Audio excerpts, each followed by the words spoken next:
থেকে উঠে আসা নেতৃত্ব।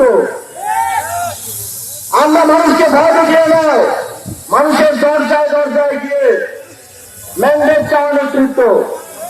আমরা জুলাই গণঅভ্যুত্থানে বাংলাদেশের কোটি কোটি মানুষের অংশগ্রহণে শেখ হাসিনার মতো শক্তিশালী ফ্যাসিবাদকে বিতাড়িত করার নেতৃত্ব।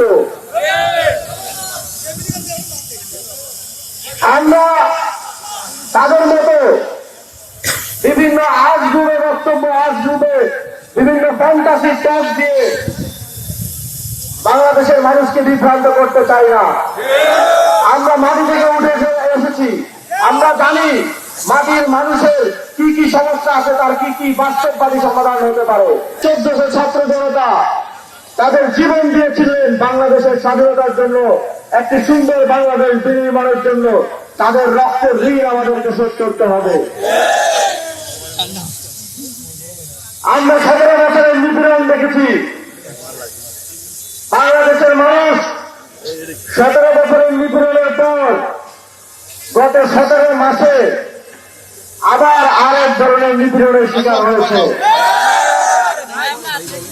17 বছরে আমরা দেখেছি গুম, খুন, নির্যাতন, চাঁদাবাজি, টেন্ডারবাজি, দুর্নীতি, যত ধরনের অন্যায় অনাচার আছে শেখ হাসিনার ফ্যাসিবাদের পক্ষ থেকে আমরা সেগুলো পেয়েছি। কিন্তু গত 17 মাসে ক্ষমতায় না থাকা সত্ত্বেও একটি দল ঠিক সেই একই রকমের অভিজ্ঞতা বাংলাদেশের জনগণকে দিয়েছে।